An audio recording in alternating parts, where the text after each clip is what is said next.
ಆತ್ಮೀಯ H16 news ಅರ್ಥಾತ್ ಸಿದ್ದರಾಮಯ್ಯಗೆ ಸ್ವಾಗತ. ನಾನು ನಿಮ್ಮ MI ಅಥವಾ ಮಲ್ಲಪ್ಪ ಜ್ಯೋತಿ ಅವರ ಆತ್ಮೀಯರೇ. ಬಿಡದಿಯ ಟೌನ್ಶಿಪ್ ಮೂಮೆಂಟ್ ರೈತರಂತೆ ನಿರಂತರವಾಗಿ ಮುಂದುವರಿಸಿದ್ದಾರೆ. ಅದು ಆಗಕೂಡುದು ಆಗಬಾರ್ದು, ಟೌನ್ಶಿಪ್ ಫಲವತ್ತಾದ ಭೂಮಿ ಅದ ಅನ್ನುವಂಥದ್ದು ಬೇಡಿಕೆ ಇಡೋ ಜೊತೆಗೆ ಹೋರಾಟವನ್ನು ನಿರಂತರ ನಡೆಸಿದ್ದಾರೆ. ಆ ಹೋರಾಟ ಸಮೀಪದಲ್ಲಿ ಎಲ್ಲೂ ಹಂಗೆ ಕಾಣೋದಿಲ್ಲ. ಟೌನ್ಶಿಪ್ಪದ ವಿಚಾರ DKC ಅವರು ಬಿಡುವವರೆಗೆ. ಈ ಹಿನ್ನೆಲೆಯಲ್ಲಿ ಇವತ್ತು ನಮ್ಮ ನ್ಯಾಯಮೂರ್ತಿ ಲೋಕಾಯುಕ್ತ ನ್ಯಾಯಮೂರ್ತಿ ಮಾಜಿ ಸಂತೋಷ್ ಹೆಗಡೆ ಅವರು ಇವತ್ತು DKC ಅವರು ಪ್ರಶ್ನೆ ಮಾಡ್ತಾಯಿದ್ದಾರೆ, ಪತ್ರ ಬರಿತಾ ಇದ್ದಾರೆ. ಏನು ಮುಖ್ಯ ಅವರ ಏನಪ್ಪ ಅಂದ್ರೆ ಮಾತು, ಯಾವುದೇ ಕೃತಕ ಬುದ್ಧಿಮತ್ತೆ ಅಂದರೆ AI ತಂತ್ರಜ್ಞಾನ ಬಂದರೂ ಕೃಷಿ ಮಾಡದಿದ್ದರೆ ಯಾರ ಹೊಟ್ಟೆಯೂ ತುಂಬುವುದಿಲ್ಲ. ಯಾಕಂದ್ರೆ AI ಹುಟ್ಟಬೇಕಾಗಿದ್ದಪ್ಪ ಅಂದ್ರೆ ಮನುಷ್ಯ ಬೇಕು, ಮನುಷ್ಯನ ಬ್ರೈನ್ ಬೇಕು. ಆ ಬ್ರೈನ್ ಉಳಿಬೇಕಾಗಿದ್ದಪ್ಪ ಅಂತಂದ್ರೆ ಆಹಾರ ಬೇಕು. ಆಹಾರ ಬೇಕಾದ್ರೆ ರೈತ ಬೇಕು, ರೈತ ದುಡಿಬೇಕು. ರೈತ ಬೆಳೆದಾಗ ಆಗೋದು. ಯಾವ AIನೂ ತಂತನ ಕೈಯಲ್ಲೇ ಬೆಳೆಯನ್ನು ಬೆಳೀಲಿಕ್ಕೆ ಸಾಧ್ಯ ಇಲ್ಲ, ಬೆಳೆಕೊಡ್ಲಿಕ್ಕೂ ಸಾಧ್ಯ ಇಲ್ಲ. ಎಷ್ಟು ವಾಸ್ತವ ಮಾತಾಡಿದ್ದಾರೆ ಸಂತೋಷ್ ಹೆಗಡೆ ಅವರು. ನಿಜವೂ ಹೌದು, AI ಇದ್ದಿದ್ದು ಏನಾದರೂ ಆಹಾರ ತಯಾರು ಮಾಡ್ತದೆ, ಕಂಪ್ಯೂಟರ್ ಆಹಾರ ತಯಾರು ಮಾಡ್ತದ? ಇಲ್ಲ ರೀ, ಎಲ್ಲರಿಗೂ ಗೊತ್ತಿರೋ ವಿಷಯ. ಅದು ರೈತ ಮಾಡಬೇಕು, ಹೊರದಲ್ಲೇ ಮಾಡಬೇಕು, ಹೊರದಲ್ಲಿ ಬೀಜ ಬಿತ್ತಬೇಕು, ತೆಗಿಬೇಕು, ಅದರದ್ದು ಸಮಯ ಇರ್ತದೆ, ವೇಟ್ ಮಾಡಬೇಕು, ಆಮೇಲೆ ತೊಗೋಬೇಕು. ಅದು ಸಮಯಕ್ಕೆ ಸರಿಯಾಗಿ ನೀರು ಗೊಬ್ಬರ ಹಾಕಿದ್ರೆ ಎಲ್ಲರೂ ಇಲ್ಲ. ಇದು ಈ ನಿಸರ್ಗವನ್ನು ಮುರಿಲಿಕ್ಕೆ ಯಾರಿಗೂ ಸಾಧ್ಯ ಇಲ್ಲ. ಹೀಗಾಗಿ ರೈತರ ಈ ಒಂದು ಬೆಳೆಗಳನ್ನು ತಡೆಯುವಂಥದ್ದು, ರೈತರನ್ನ ನಾವು ಇಲ್ಲಾಗಿಸುವುದು ಮಾಡಿದರೆ ನಾವು ಇಲ್ಲಾಗಿ ಹೋಗ್ತೀವಿ ಅನ್ನುವಂಥ ಮಾತನ್ನು ಹೇಳ್ತಾ ಇದ್ದಾರೆ. ಹೊಟ್ಟೆ ತುಂಬುವುದಿಲ್ಲ, ವ್ಯವಸಾಯ ಇಲ್ಲದಿದ್ದರೆ ದೇಶದ ಅಭಿವೃದ್ಧಿಯೂ ಸಾಧ್ಯವಿಲ್ಲ. ಅಭಿವೃದ್ಧಿ ಅನ್ನೋದು ಶೂನ್ಯ ಆಗಿಬಿಡುತ್ತೆ. ಎಲ್ಲ ಅಭಿವೃದ್ಧಿ ರೀ. ಹೊಟ್ಟೆ ಕೂಡಿದ್ರೆ ಎಲ್ಲಪ್ಪ, ಹೊಟ್ಟೆ ಕೂಡಿಲ್ಲದ್ರೆ, ಹೊಟ್ಟೆಗೆ ಆಹಾರ ಇಲ್ಲದ್ರೆ ಏನು ಮಾಡಲಿಕ್ಕೆ ಸಾಧ್ಯ, ಹೆಂಗೆ ಬದುಕಕ್ಕೆ ಸಾಧ್ಯದ ಅನ್ನೋ ಮಾತನ್ನು ಹೇಳ್ತಾ ಇದ್ದಾರೆ. ಸರ್ಕಾರಗಳು ಟೌನ್ಶಿಪ್ನಂಥ ಯೋಜನೆಗಳನ್ನು ರೂಪಿಸುವಾಗ ಕೃಷಿ ಭೂಮಿ ರೈತರ ಮೇಲಾಗುವ ದುಷ್ಪರಿಣಾಮಗಳನ್ನು ಮೊದಲು ಅರ್ಥ ಮಾಡಿಕೊಳ್ಳಬೇಕು. ಈ ಟೌನ್ಶಿಪ್ ಮಾಡೋ ಮುಂದೆ ಈ ಸರ್ಕಾರಗಳು, ಅದರಲ್ಲೂ ಯಾರದೇ ಇರೋ ಸರ್ಕಾರ, ಮತ್ತು ನಾವು ಇಲ್ಲೊಂದು ಗಮನಿಸಬೇಕಾಗ್ತದೆ. ಕೆಲವೊಂದಿಷ್ಟು ವಿಚಾರಗಳು ನಮ್ಮ ಸಂತೋಷ್ ಹೆಗಡೆ ನ್ಯಾಯಾಧೀಶರದ್ದು ಒಂದಿಷ್ಟು ರೈಟ್ ವಿಂಗ್ ಕಡೆ ಇರ್ಬೋದು ಅಂತ ಅನಿಸಿದ್ರು ಸಹಿತ ರೈಟ್ ವಿಂಗದ ಯಡಿಯೂರಪ್ಪನವರನ್ನು ಜೈಲಿಗೆ ಕಳಿಸುವಲ್ಲಿ ಇವರು ಪ್ರಮುಖ ಪಾತ್ರ ಇತ್ತು ಅನ್ನೋದನ್ನು ಮರೀಲಿಕ್ಕಾಗೋದಿಲ್ಲ. ನ್ಯಾಯಾಧೀಶ ಬಂದಾಗ ಪರ್ಫೆಕ್ಟಾಗಿ ಒಂದು ಸೈಡ್ ಇರ್ತಾರೆ ಅವರು. ನ್ಯಾಯ ಎಲ್ಲಿದನೋ ಅಲ್ಲಿರ್ತಾರೆ ನ್ಯಾಯಮೂರ್ತಿಗಳಂತ ನಮ್ಮ ಸಂತೋಷ್ ಹೆಗಡೆ ಸ್ಪಷ್ಟ ಹೇಳ್ತಾ ಇದ್ದಾರೆ. ಯೋಜನೆಗಳು ರಚನೆ ಮಾಡೋ ಮುಂದೆ ರೈತರ ಮೇಲೆ ಎಷ್ಟು ದುಷ್ಪರಿಣಾಮ ಆಗ್ತದೆ, ಫಲವತ್ತಾದ ಭೂಮಿಯಿಂದಾಗಿ ಎಷ್ಟು ಜನಕ್ಕೆ ಹೊಡೆದು ಬೀಳ್ತದೆ, ನಮಗೆ ಆಹಾರ ಎಷ್ಟು ಕಡಿಮೆ ಆಗ್ತದೆ, ಎಲ್ಲ ವಿಚಾರ ಮಾಡ್ಬೇಕಲ್ಲ ನೀವು. ಸುಮ್ಮನೆ ಏನೋ ಒಂದು ಮಾಡೋಣಪ್ಪ. ನಮ್ಮ ಬೆಂಗಳೂರು ಬಾಜುಕದ, ಬೆಳಗಾವಿ ಬಾಜುಕದ, ದಿಲ್ಲಿ ಬಾಜುಕದ, ಕಲ್ಕತ್ತಾ ಬಾಜುಕದ ತೊಗೊಂಡ್ಬಿಡೋದು. ಅದನ್ನು ಫಲವತ್ತಾದ ಭೂಮಿ ಇರ್ತಲ್ಲ, ಅದು ಬಿಡಬೇಕಲ್ರಿ. ಅದನ್ನು ಅದನ್ನ ತೊಗೊಂಡಿರಿ. ಬಂದಿರ ಭೂಮಿಯಲ್ಲಿ ಅದು ತೊಗೊಂಡ್ರಿ ಮಾಡಿರಿ. ಯಾರು ಬೇಡ ಅಂತಾರೆ ನಿಮಗೆ? ಟೌನ್ಶಿಪ್ ಮಾಡೋರಿದ್ರಿ, ನಗರೀಕರಣ ಮಾಡೋರಿದ್ರಿ, ಎಲ್ಲಿ ಬಂದಿರ ಭೂಮಿ ಅದು ತೊಗೊಂಡು ಮಾಡಿರಿ. ಫಲವತ್ತಾದ ಭೂಮಿಯಲ್ಲಿ ಯಾಕೆ ಮಾಡಿದ್ರಿ? ಹೊಟ್ಟೆ ಆಹಾರ ಬೇಕು ಬೇಡವೋ ಅನ್ನುವಂಥ ಮಾತು. ಅದನ್ನು ಪಾಪ ರೈತ ದುಡ್ಕೊಂಡು ಊಟ ಮಾಡ್ತಾಯಿದ್ದಾರೆ, ನೆಮ್ಮದಿಯಿಂದನೂ ಇದ್ದಾರೆ ಆ ಭಾಗದಲ್ಲಿ ಬಿಡದಿಯಲ್ಲೇ. ಅದಕ್ಕಾಗಿ ಅವ್ರು ಇವತ್ತು ಅದು ಬೇಡಪ್ಪ ಅಂತ ಹೇಳ್ತಾ ಇದ್ದಾರೆ. ಬೇಡದು ನೀವು ಮಾಡಿದ್ರು ಹಠ ಯಾಕಂತ. ಹಿಂದೆ ಕುಮಾರಸ್ವಾಮಿ ಅವರು ಮಾಡಿದ್ರು ರೀ, ಯಡಿಯೂರಪ್ಪನವ್ರು ಮಾಡಿದ್ರು, ಮತ್ತವ್ರು ಮಾಡಿದ್ರು, ಅದಕ್ಕೆ ನಾವು ಮಾಡ್ತಾಯಿದ್ವಿ. ಅದಕ್ಕೆ ಅವ್ರ ಕಾರಣ ರೀ. ಹೌದು, ಅವ್ರು ತಪ್ಪು ಮಾಡೋದು, ನೀವು ತಪ್ಪು ಮಾಡ್ತೀರಾ? ಸ್ವತಂತ್ರವಾದ ಮೀಡಿಯಾಗೆ ಬೇಕಾಗಿರುವುದು ಸ್ವತಂತ್ರ ಧ್ವನಿ. ಆ ಸ್ವತಂತ್ರ ಧ್ವನಿ ಉಳಿಸಲು ನೀವು ಮಾಡಬೇಕಾದದ್ದು ಇಷ್ಟೇ. ಅದೇನಪ್ಪಾ ಅಂತಂತಂದ್ರೆ ನಿಮ್ಮ ಕೈಲಾದಷ್ಟು ಸಹಾಯ ಈ ಚಾನಲ್ಗೆ ಮಾಡಿ ಹಾಗೂ ನಿಮ್ಮ ಧ್ವನಿಯನ್ನು ಕಾಪಾಡಿಕೊಳ್ಳಿ. ಯಾಕಂದ್ರೆ ಈಗ ರೈತರಿಗೆ ಬೇಡ ಆಗಿದೆ. ಅದು ರೈತರಿಗೆ ಬೇಡ ಆದಾಗ ಆ ವಿಷಯವನ್ನು ಅಲ್ಲೇ ಬಿಟ್ಟು ಬಿಡುವಂಥದ್ದು ಭಾಳ ಯೋಗ್ಯ ಅಲ್ಲೇನು.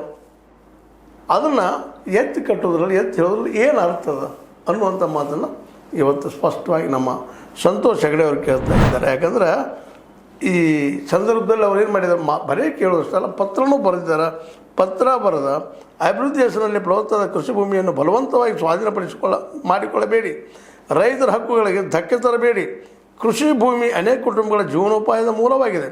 ರಾಜ್ಯದ ಅಭಿವೃದ್ಧಿ ಮುಖ್ಯವಾದರೂ ಅದು ಸಂವಿಧಾನದ ಮೌಲ್ಯ, ನಾಗರಿಕರ ಹಕ್ಕುಗಳಿಗೆ ಧಕ್ಕೆಯಾಗದ ರೀತಿಯಲ್ಲಿ ನಡೆಯಬೇಕು. ರೈತರೊಂದಿಗೆ ಮುಕ್ತ ಸಂವಾದ ನಡೆಸಿ ಕಾನೂನುಬದ್ಧ ಪ್ರಕ್ರಿಯೆ ಪಾಲಿಸಬೇಕು. ಕಾನೂನುಬದ್ಧಾಗಿ ಮಾಡಿರಿ, ಅವ್ರ ಜೊತೆ ಮಾತಾಡಿ ರೈತರನ್ನ ವಿಶ್ವಾಸ ಇದು ಕೂಡ್ರಿ, ಆಮೇಲೆ ಮಾಡ್ರಪ್ಪ. ಅದೇನು ಮಾಡೋರಿದ್ರೆ ಮತ್ತು ರೈತರಿಗೆ ತೊಂದರೆ ಆಗ್ತದೆ ಅಂತ ಹೇಳ್ತಾ ಇದ್ದಾರೆ. ಫಲವತ್ತಾದ ಭೂಮಿ ಮೇಲೆ ನಾವು ಬೆಳ್ಕೊಂಡು ಬದುಕ್ತಾ ಇದ್ದೀವಿ, ನಿಮ್ದು ಏನು ಬೇಕಾಗಿಲ್ಲ ಡೆವಲಪ್ಮೆಂಟ್ ಅಂತ ಹೇಳ್ತಾ ಇದ್ದಾರೆ. ಆದರೂ ಅವ್ರು ಬೆನ್ನತ್ತಿಲ್ಲ, ಟೌನ್ಶಿಪ್ ಮಾಡ್ಕೋರಿ, 2 ಗುಡಿ ಕೊಡ್ತೀವಿ ಅಲ್ಲರಿ ಉಳಿದ ಕಡೆ ಉತ್ತರ ಕರ್ನಾಟಕದಲ್ಲಿ ಸಾಕಷ್ಟು ಭೂಮಿಗಳಿಗೆ ಮೊನ್ನೆ ಆಲಮಟ್ಟಿ ಹಿನ್ನೀರಿನ ವಿಷಯದಲ್ಲಿ 50 ಲಕ್ಷ ಕೊಡ್ತಾನು, 30 ಲಕ್ಷ ಕೊಡು, 40 ಲಕ್ಷ ಕೊಡ್ತಾನು ಅಂತ ಇದ್ದೀರಿ. ಅದನ್ನು ಭೂಮಿ ಅಲ್ಲ ಏನದು, ಅದಕ್ಕೂ ಒಂದು 2 ಕೋಟಿ 3 ಕೋಟಿ ಮಾಡಲ್ಲ ಒಂದು ಎಕರೆಗೆ. ಅದಕ್ಕಿಲ್ಲ, ಇದಕ್ಕೆ ಮಾಡ್ತಾ ಇದ್ದೀರಿ. ಅದು ಡೆವಲಪ್ಮೆಂಟ್ ಸರೋಗಲ್ಲವ. ನೀರು ಇಲ್ಲದೆ ನೀವು ಹೆಂಗೆ ಬದುಕ್ತಾ ಇದ್ದೀರಿ? ನೀರಿಲ್ಲದೆ ಬದುಕ್ತೀರ? ಕೃಷ್ಣಾದಿರಲಿ, ಕಾವೇರಿದಿರಲಿ, ಯಾವುದೂ ಇರಲಿ, ಅಲ್ಲಿ ಭೂಮಿಗಳನ್ನು ಕಸ್ಕೊಂಡಾಗ ಭಾಳ ಅಂದ್ರೆ 40-50 ಲಕ್ಷ ಕೊಡ್ತೀರಿ. ಅದು ಇದ್ರ ಭೂಮಿಗಳ ಆಧಾರದ ಮೇಲೆ 40ರಿಂದ 50 ಲಕ್ಷಪ್ಪ. ಇಲ್ಲಿ ನೋಡ್ರಿ ಟೌನ್ಶಿಪ್ ಸಲುವಾಗಿ 2-2.5 ಕೋಟಿ 3 ಕೋಟಿ ಆದರೂ ಕೊಡ್ಲಿಕ್ಕೆ ಹಿಡಿದಿರಿ. ಏನಿದು? ಅದು ಡೆವಲಪ್ಮೆಂಟ್ ಅಲ್ವಾ? ಇಡೀ ಕರ್ನಾಟಕಕ್ಕೆ ನೀರು ಒದಗಿಸುವಂಥ ಅನೇಕ ಭಾಗಗಳಿಗೆ ಹೊಲಗಳಿಗೆ ನೀರು ಒದಗಿಸುವಂಥ ಅಲ್ಲಿ ಭೂಮಿ ಕಳ್ಕೊಂಡವ್ರಿಗೆ 50-40 ಲಕ್ಷ ಕೊಟ್ಟರೆ ಇಲ್ಲಿ 2.5 ಕೋಟಿ 3 ಕೋಟಿ ಕೊಡ್ತಾ ಇದ್ದೀರಿ. ಇದು ನಿಮ್ಮ ತಾರತಮ್ಯ ಅಲ್ಲೇನು ಅಂತ. ಅದು ಒಳ್ಳೆ ಭೂಮಿ ಹೋಗ್ತಾ ಇಲ್ಲ ಪಾಪ ನೀರು ಹಿನ್ನೀರಿಗೆ. ಹೌದು ಬಿಡಪ್ಪ, ಎಲ್ಲರೂ ಅಭಿವೃದ್ಧಿ ಆಗ್ತದೆ, ಎಲ್ಲರೂ ನೀರು ಬೇಕು ಆ ದಿಶೆಯಲ್ಲಿ ಎಲ್ಲರೂ ಮೌನ ವಹಿಸ್ತಾರೆ. ಈ ಟೌನ್ಶಿಪ್ದಿಂದ ಊರು ದೊಡ್ಡದಾಗ್ತದೆ. ಅಭಿವೃದ್ಧಿ ಅಂದ್ರೆ ಏನು? ಕಾಂಕ್ರೀಟೀಕರಣ ಮಾಡೋದಾ? ದೊಡ್ಡದು ಬಿಲ್ಡಿಂಗ್ ಕಟ್ಸ್ಕೊಳ್ಳೋದಾ? ಅಲ್ಲಿ ಹೆಚ್ಚಿಗೆ ವಿದೇಶಿಯರು ಬಂದು ಅಲ್ಲೇಡಿ ಹೋಗೋದಾ? ಏನು ಡೆವಲಪ್ಮೆಂಟ್ ಅಂದ್ರೆ? ಟೌನ್ಶಿಪ್ ಹೌದು ಬೆಂಗಳೂರು ಬಾಜುಕದ, ಅಲ್ಲಿ ಏನು ಬೆಳಿಬೇಕು, ಬೆಂಗಳೂರು ಬೆಳೀತಾ ಇದೆ, ಅದನ್ನು ಬೇರೆ ಕಡೆ ಬೆಳೆಸ್ರೆ ಅದನ್ನು. ಬೆಂಗಳೂರು ಬೆಳೀತಾ ಇದೆ ಒಂದೇ ಕಡೆ ಎಲ್ಲ ಮಾಡಿದ್ರೆ ಇಡೀ ರಾಜ್ಯದ ಇವತ್ತು ನೋಡಿ, ಇಡೀ ರಾಜ್ಯದ 60% ಕಂದಾಯಲ್ಲಿ ಬೆಂಗಳೂರು ಒಂದ್ರಿಂದ ಬರ್ತದೆ. ಆ ರೀತಿ ಬೆಳೆದು ನಿಂತದೆ ಇವತ್ತು. ಅಷ್ಟು ಬೆಳೆದ್ರೆ ನಾಳೆ ಏನೇನು ತೊಂದರೆ ಆಗ್ತಾವೆ ಅಲ್ಲಿ ಹಚ್ಚಿ ಬೆಳೆದಾಗ. ಎಲ್ಲರೂ ಇವತ್ತು ಕಾಣ್ತಾ ಇದ್ವಿ ಅಲ್ಲಿ ನಾವು. ಇವತ್ತು ಕಲ್ಕತ್ತಾ ಇರಲಿ, ದಿಲ್ಲಿ ಎಷ್ಟು ಪೊಲ್ಯೂಟೆಡ್ ಆಗಿದೆ, ಎಷ್ಟು ಏನಪ್ಪ ಅಂತಂದ್ರೆ ಕಲುಷಿತ ಆಗಿದೆ. ಬೆಂಗಳೂರು ಇವತ್ತು ಕಲುಷಿತ ಆಗಿರಕತ್ತದ. ಇದಕ್ಕೆಲ್ಲ ಮುಚ್ಚಿ ಹೋಗ್ತಾ ಇದ್ದಾವೆ, ಹೋಗಿದ್ದಾವೆ ಈಗಾಗಲೇ. ಇದರಲ್ಲಿ ಮತ್ತು ಬಿಡದಿಯಲ್ಲಿ ನಿಮ್ಮ ಫಲವತ್ತಾದ ಭೂಮಿಯಿಂದ ಅದನ್ನು ನಿಮ್ಮೊಳಗೆ ತೊಗೊಳಕ್ಕೆ ಹೊರಟಿದ್ದಾರಲ್ಲಪ್ಪ, ಇದು ಬಿಡ್ರಿ, ಮಾಡಲಿಕ್ಕೆ ಹೋಗ್ಬೇಡ್ರಿ ಅಂತೇಳಿ. ಯಾಕಂದ್ರೆ ನಂಬ್ಕೊಂಡು ಅನೇಕ ಜನ ಬದುಕ್ತಾ ಇದ್ದಾರೆ. ಅವ್ರ ಬದುಕಿಗೆ ಪೆಟ್ಟು ಕೊಡುವಂಥ ಮಾಡಕ್ಕೆ ಹೋಗ್ಬೇಡ್ರಿ ಅಂತೇಳಿ. ಅದೇ ಕಾಲಕ್ಕೆ ಅವ್ರ ಜೊತೆ ಸಂವಾದ ಮಾಡಿ ಕಾನೂನುಬದ್ಧವಾಗಿ ಬಗೆಹರಿಸ್ಕೊಳ್ರಿ. ಮತ್ತು ಭೂಮಿ ಉಳಿಸಿಕೊಳ್ಳಲು ಅನ್ನದಾತರು ರಸ್ತೆಯಲ್ಲಿ ಕುಳಿತು ಪ್ರತಿಭಟನೆ ಮಾಡುತ್ತಿರುವುದು ನೋವು ತಂದಿದೆ.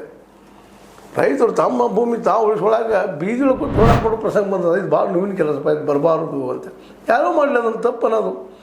ಈಗಾಗಲೇ ಅವರು BJPಗರು JDS ಅವ್ರು ಬಿಟ್ಟರೆ ಅದನ್ನು ನಾವು ಏನಪ್ಪ ಈಗ ಸಪೋರ್ಟ್ ಮಾಡ್ತಾ ಇದ್ದಾರೆ. ರೈತರಿಗೆ ಇರ್ಬೋದು ರಾಜಕೀಯ ಇಲ್ಲ ಅಂತಲ್ಲ, ಇದನ್ನು ರಾಜಕೀಯ ಲಾಭ ಮಾಡ್ಕೊಳ್ಳೋ ಸಲುವಾಗಿ ಎಲೆಕ್ಷನ್ದ ಲಾಭ ಮಾಡ್ತಾ ಇದ್ದಾರೆ ನೀವು ಅನ್ಬೋದು.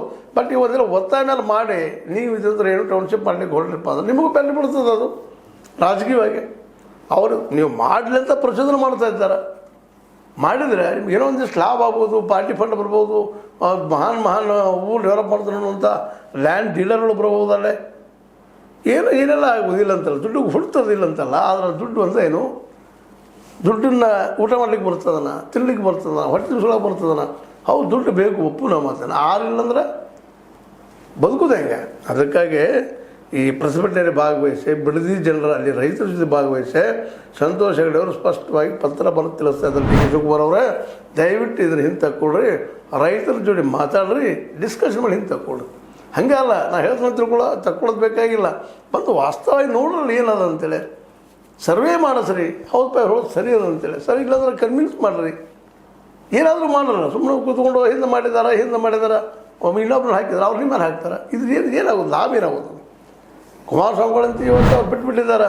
ಹೌದು, ಅವತ್ತಿನ 2 ಕೋಟಿ ಕೊಡ್ತಾನಂದ್ರೆ 8 ಕೊಡ್ತಾನೆ ಮಾಡಿದರು. ಆದ್ರೆ ಜನ ಒಪ್ಪಲಿಲ್ಲ ಅಂತ ಗೊತ್ತಾಗಿದೆ. ಈಗ ನಿಮಗೂ ಇದು ಗೊತ್ತಾಗಿರ್ತದೆ ರೀ. ಈಗ ಇರೋ ಹಾಗೆ ಒಂದು ಹಿಂಸರ್ದು ಏನು ದೊಡ್ಡ ಅಪಮಾನದ ಪ್ರಶ್ನೆ ಇಲ್ಲ. ಯಾಕಂದ್ರೆ ಯಾರು ಸರಿ ಆಯ್ತು, ಯಾರಿಗೆ ಮಾಡತ್ತೀರಪ್ಪ? ಇಲ್ಲಿ ಜನರಿಗಾಗಿ. ಮತ್ತು ಅವರು ಅಲ್ಲಿ ರೈತರ ಇಲ್ಲಿ ಜನ ಅಲ್ಲೇನವರು, ಅವ್ರ ಭೂಮಿಗಳು ನೂರಾರು ವರ್ಷದಿಂದ ಹಿಂದಿನ ಪಿತ್ರಾರ್ಜವಾಗಿ ಬಂದಂಥ ಭೂಮಿಗಳು ನೀವು ಕಸ್ಕೊಳ್ಳೋದಕ್ಕೆ ನೀವು ಯಾರ? ಸರ್ಕಾರ ನಿಮ್ಮದು ಅಂತ ತಿಳ್ಕೊಂಡು ಓಟ್ ಹಾಕಿದಾರಂತೆ. ಇಡೀ ಕರ್ನಾಟಕ ಬಂದು ಓಟ್ ಹಾಕಿದ್ರು ಸಹಿತ ಇಡೀ ಕರ್ನಾಟಕ ರೈತರು ಹಾಕಿದ್ರು ಅಂತಾಗೆ ಅವ್ರಿಗೆಲ್ಲ ಮೋಸ ಮಾಡಿದಂಗಲ್ಲ ನೀವು. ಅವ್ರು ಬೇಡ ನಮ್ಮದು ಹೋಗಿ ಕೈ ಹಾಕೋದು ಇವೆಲ್ಲವೂ ಚರ್ಚೆ ಆಗ್ತಾಯಿದ್ದಾವೆ. ಬಿಡದಿಯ ಈ ಸಮಸ್ಯೆ ಮಾತ್ರ DK ಶಿವಕುಮಾರ್ ಅವರಿಗೆ ದಿನಕ್ಕೆ ಪೂರ್ಣ ಆಗ್ತಾಯಿದೆ. ಅದನ್ನು ಸ್ಪಷ್ಟವಾಗಿ ಬಿಡದಿಯ ನೀವು ಏನು ಮನಸ್ಸಿದ್ರೆ ಕೊಡಬೇಡ, ಬಿಡ್ರಿ ಅಂತ ಮಾತಾಡಲಿ ಮುಗಿದು ಬಿಡ್ತದೆ. ಆದರೆ DK ಅವರು ಅದು ಮಾತಾಡ್ತಾ ಇಲ್ಲ. ಅವ್ರದ್ದೇ ಅಂತ ಒಂದು ಗುಂಗಿನಲ್ಲಿದ್ದಾರೆ. ಆದ್ರೆ DK ಅವರು ಬುದ್ಧಿವಂತರಿದ್ದಾರೆ. ಮೋಸ್ಟ್ಲಿ ಅವ್ರು ಚೇಂಜ್ ಆಗ್ಬೋದು ಮನಸ್ಸು. ಬಂದು ಜನಕ್ಕೆ ಬಿಡದಿ ಜನಕ್ಕೆ ಒಂದು ಆಶ್ವಾಸನೆ ಕೊಟ್ಟ, ನಿಮ್ಮ ಮನಸ್ಸಿದ್ರೆ ಕೊಡ್ರಿ, ಇಲ್ಲ ಬಿಡ್ರಪ್ಪ ಅಂತ ಹೇಳಿದ್ರೆ ಮುಗೀತದೆ. ಆ ಕೆಲಸ ಯಾಕೆ ಮಾಡೋಕ್ಕಾಗ್ತಾಯಿಲ್ಲ? ಕೇವಲ ಲಾಭದ ದೃಷ್ಟಿ ಇಟ್ಕೊಂಡು ನೋಡ್ಲಿಕ್ಕೆ ಹೋಗ್ಬೇಡ್ರಿ. ಇದನ್ನು ಅಲ್ಲಿ ಬದುಕದ ಜನ ಬದುಕ್ತಾ ಇದ್ದಾರೆ. ಆ ಭೂಮಿ ಫಲವತ್ತಾಗಿದೆ ಅಂತ ಈಗ ಪ್ರೂವ್ ಆಗಿದೆ. ಅನೇಕ ಸರ್ವೆಗಳು ಹೇಳ್ತಾ ಇದ್ದಾವೆ. ಅನೇಕ ಜನ ಹೋಗಿ ಮಾತಾಡ್ಸ್ಕೊಂಡು ಬರ್ತಾ ಇದ್ದಾರೆ ಅವ್ರ ಜೊತೆಗೆ. ಅವರೆಲ್ಲ ಹೇಳೋದು ಸುಳ್ಳ, ಫಲವತ್ತಿಲ್ವಾದ ಭೂಮಿ. ಇದನ್ನು ಸಹಿತ ನೀವೇ ವಿಚಾರ ಮಾಡ್ರಿ ಅಂತ ಹೇಳ್ತಾ ನಮ್ಮ ಸಂತೋಷ್ ಹೆಗಡೆ ಅವರ ಈ ಪತ್ರ, ಈ ಹೋರಾಟ ರಾಜ್ಯಕ್ಕೆ ಅಥವಾ ನಮ್ಮ ಸರ್ಕಾರಕ್ಕೆ ಒಂದು ಕಣ್ ತೆರೆಸುವಂಥ ಕೆಲಸ ಆಗಿರಿ. ಯಾಕಂದ್ರೆ ರೈತ ಇದ್ರನ ನಮ್ಮ ಬದುಕ ಅನ್ನೋ ಮಾತು ತಿಳ್ತಾ ಎರಡು ಮಾತು ಹೇಳ್ತಾ, ಇದು ನಿಮ್ಮ ಸರಿನೂ ಅನಿಸಿರ್ಬೋದು, ಸರಿ ತಪ್ಪು ಅಂತ ತಪ್ಪಲ್ರಿ. ಲೈಕರ್ ಮಾಡಿ ಡಿಸ್ಲೈಕರ್ ಮಾಡಿ ನೋಡ್ತಾ ಇರ್ರಿ, ನಿಮ್ಮ ಅಭಿಪ್ರಾಯ ತಿಳಿಸ್ತಾ ಇರಿ. ಸಂತೋಷ ಹೆಗಡೆ ಅವರ ಪತ್ರ ಬರೆದಿದ್ದು ನಿಮಗೆ ಲೈಕ್ ಆಗ್ಯದನ, ಇನ್ನೇನು ಭಾಳ ಹೇಳುವಂಥ ಅವಶ್ಯಕತೆ ಇಲ್ಲ. ಇದು H16 ನ್ಯೂಸ್ ಅರ್ಥಾತ್ ಸೀತಾರಾಮನ್ ಸಂಸ್ಥೆ ಕೈಗೊಂಡು ವಂದನೆಗಳು. ಆತ್ಮೀಯ ಸಾರ್ವಜನಿಕರಲ್ಲಿ H16 ಅರ್ಥಾತ್ ಸೀತಾರಾಮದಿಂದ ಒಂದು ಮನವಿ. ಈ ಸಂಸ್ಥೆ ಭ್ರಷ್ಟಾಚಾರ, ಅನ್ಯಾಯ, ಅತ್ಯಾಚಾರಗಳಿಂದ ನೊಂದವರ ವೇದಿಕೆ. ಅನ್ಯಾಯಕೋರರ, ಭೂಗಳ್ಳರ, ನಶಾ ಸಾರಾಯಿ ಮಾಫಿಯಾಗಳ ವಿರುದ್ಧದ ಧ್ವನಿ. ರೈತರ, ಕೂಲಿಕಾರ, ಕಾರ್ಮಿಕರ, ಬಿದ್ದ ಸಮುದಾಯ ಜನರ ಧ್ವನಿ. ಬೆಂಬಲವಾಗಿ ನಿಂತು ತನುಮನ ಧನದ ಸಹಾಯಕ್ಕೆ ಸಾರ್ವಜನಿಕರಲ್ಲಿ ಕೋರಿಕೆ.